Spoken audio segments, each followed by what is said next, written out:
नमस्कार। आप सभी का धार्मिक कर्तव्य चैनल में स्वागत है। आज सोमवार है और आज का दिन देवों के देव महादेव का दिन माना जाता है। आज के दिन हम ऐसे भक्त की कहानी बताने वाले हैं जो पहले एक विद्वान ब्राह्मण का पुत्र था, फिर बहुत सारे गलत काम करने वाला बना और फिर राजा बना और अंत में ऐसे पद और प्रतिष्ठा को प्राप्त किया कि आज वो हम सब के द्वारा पूजा भी जाता है। हम सनातन धर्म से संबंधित बहुत सारी बातें आपके समक्ष प्रस्तुत करते हैं और उन सभी बातों को जानने के लिए आप हमारे चैनल को सब्सक्राइब जरूर करिए। तो चलिए आज हम उस भक्त की कहानी आपको सुनाते हैं। एक यज्ञ विद्या के विशारद यज्ञदत्त नाम के एक दीक्षित ब्राह्मण हुआ करते थे। यज्ञदत्त वेदांत के ज्ञाता थे, प्रबुद्ध थे, वेदांति में दक्ष और अनेक राजाओं से सम्मानित, परम उदार और यशस्वी थे। इन्हीं ब्राह्मण का एक पुत्र हुआ जिसका नाम गुणनिधि था। उपनयन संस्कार के बाद गुणनिधि 8 विद्याओं का अध्ययन किया, परंतु उसके बाद गलत कामों में वह लग गया। जुआ, शिकार, चुगली, झूठ बोलना, चोरी और वेश्यागमन आदि अन्य बुरी आदतों में वह लिप्त हो गया। वह घर में जितने भी कीमती वस्त्र थे, आभूषण, सब कुछ जुए में हार चुका था। उसने अपनी माता की कीमती साड़ी भी एक जुआरी को दे दी थी। जब गुणनिधि के पिता विद्वान ब्राह्मण यज्ञदत्त को पता चला तो उन्होंने गुणनिधि को घर से निकाल दिया। अब आप ध्यान से सुनिए और देखिए कि ऐसा क्या किया इस दुष्ट गुणनिधि ने कि महादेव का आशीर्वाद उसे प्राप्त हुआ। गुणनिधि को घर से निकाला जा चुका था। बहुत विचार करने पर कि आगे का जीवन कैसे चलेगा, वह निराश होकर एक पेड़ के नीचे बैठ गया। सूर्यास्त भी हो चुका था। इस समय कोई शिव भक्त अनेक प्रकार की परम दिव्य पूजा सामग्रियां लेकर शिवरात्रि के दिन व्रत रहकर महादेव की पूजा शिवालय में करने गया। शिवालय में उस भक्त ने बहुत सारे नैवेद्य और पकवानों को चढ़ाया।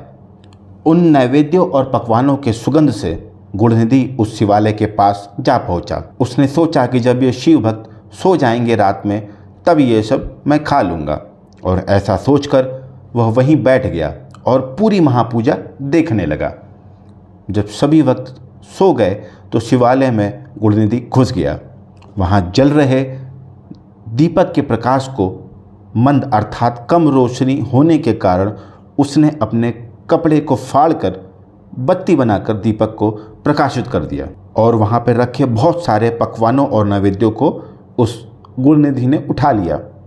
जब नैवेद्य और पकवान लेकर वह जाने लगा तो उसका पैर एक सोए हुए भक्त से टकरा गया और वह भक्त जाग गया। वहाँ लोगों ने पकड़कर उस गुणनिधि को बहुत मारा, जिसके कारण वह अंधा हो गया और फिर कुछ ही क्षणों में वह मृत्यु को प्राप्त हो गया। जब मृत गुणनिधि को लेने यमराज के दूत आए और उसे अपने पास में बांधने लगे, तभी महादेव के गण भी उसे लेने आ गए। महादेव के गणों ने यमराज के गणों से कहा कि आप इसे छोड़ दें, इसके पाप भस्म हो चुके हैं।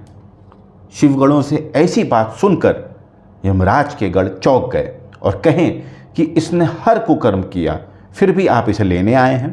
इसके कर्मों को छोड़ भी दिया जाए तो इसने भगवान शिव को चढ़ाए गए नैवेद्य और पकवान भी चुरा लिए, फिर भी आप इसे पाप मुक्त क्यों कह रहे हैं। शिव गणों ने कहा कि आप ध्यान से सुनिए, इसने क्या पुण्य किया है। इसने शिवलिंग के शिखर पर पड़ रही दीपक की छाया को दूर किया और अपने कपड़े को फाड़कर दीपक की बाती बनाई और दीपक को फिर से जलाकर भगवान शिव के लिए प्रकाश किया। पूजा के समय इसने भगवान शिव के नामों को सुना और स्वयं भी उन नामों का उच्चारण किया। शिव भक्त द्वारा की जा रही पूजा को उसने उपवास रखकर पूरी पूजा देखी, इसलिए यह एक शिव भक्त बन गया और इसके सारे पाप भस्म हो चुके हैं। इसके आगे की कहानी हम अगले सोमवार अर्थात 29 मई को आपको हम बताएंगे और उस दिन आप यह जान पाएंगे कि आखिर यह गुणनिधि कौन था और यह कैसे शिव भक्त बना और यह कैसे एक देवता के रूप में स्थापित हुआ और हम सभी एक विशेष पर्व, एक विशेष दिन इनकी पूजा भी करते हैं। तो आप सभी लोग हमारे इस चैनल से जुड़े रहें, हमारे चैनल को सब्सक्राइब करें, जिससे कि अगले सोमवार को इस शिव भक्त की पूरी कहानी आप जान सकें। नमस्कार। हर हर महादेव।